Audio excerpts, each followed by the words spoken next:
All right, so before you start writing, according to the Propeller Collective, there are some things that you should ask yourself before you begin writing, okay?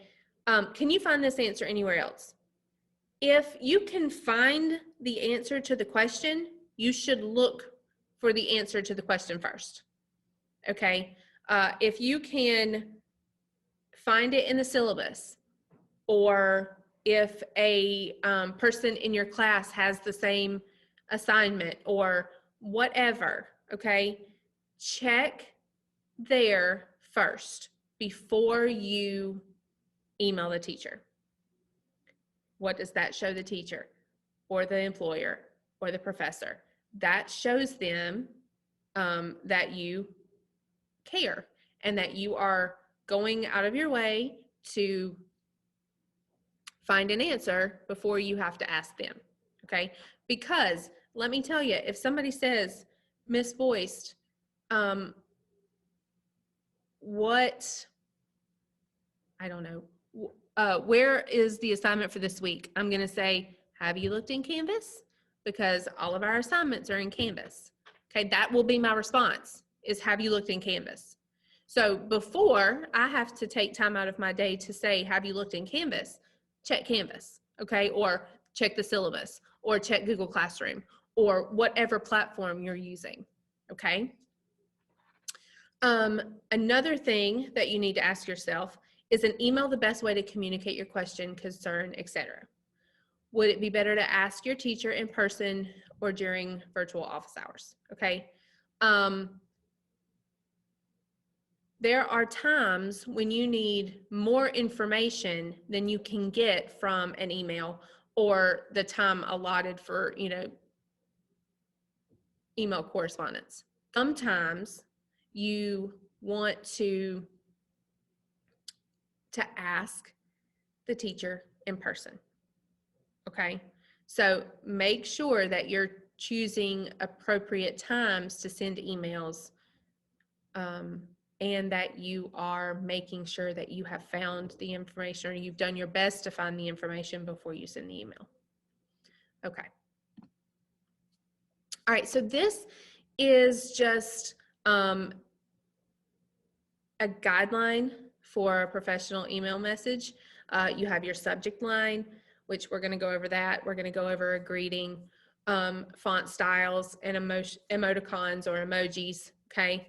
We're going to talk about length, and we're going to talk about spelling and grammar. These are all very important parts of the element that have to go together to work well, okay? All right, so the first thing we're going to talk about is the subject line. Write the subject line first, all right? If you don't write it first, you might forget to do it. And some emails without a subject get lost, okay, because they don't seem important, all right? So make sure you write the subject line first so you don't forget. Keep it short and place the most important words first, and be clear and specific about the topic of the email, okay? Remember that most people are reading their emails on their phones.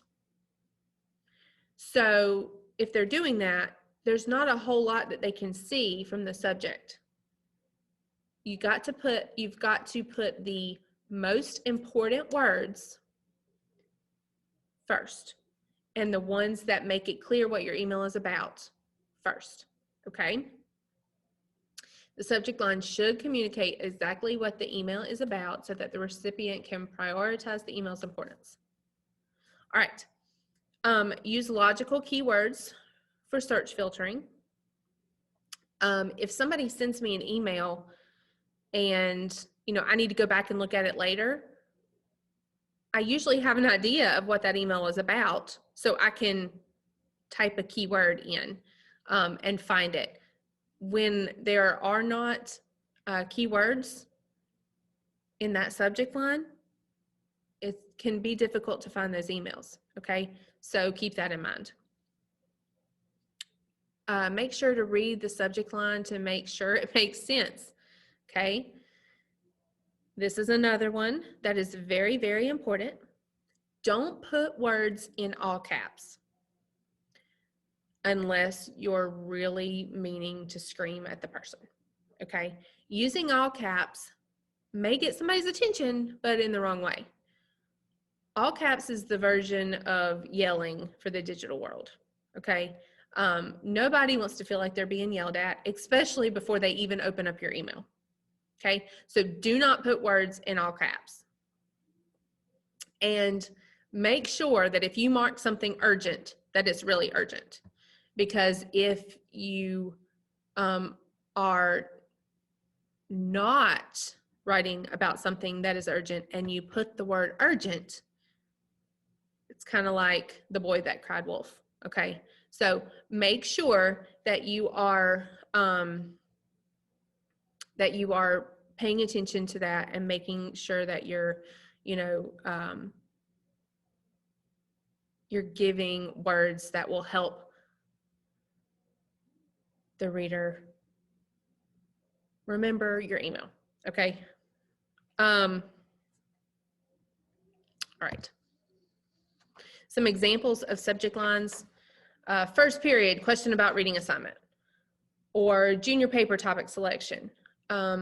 These last two are college related. This is a political science class, okay? So Paul 101, section 5, question about essay.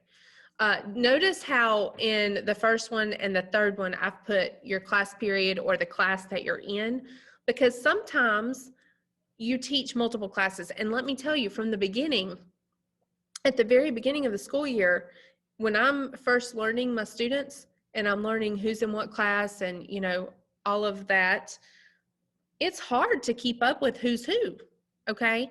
So when you put your period in there, that helps to be able to, remember, oh yes, okay, that's what this student needs for this class, and this is what this student needs for this class, okay? Because not all my classes are the same. I don't teach the same things in every class, okay? So make sure that you can include that information to set yourself apart so they know what you're talking about from the very beginning, okay? Greetings. Every email must include a greeting, okay? But depending on who you're sending it to determines the formality.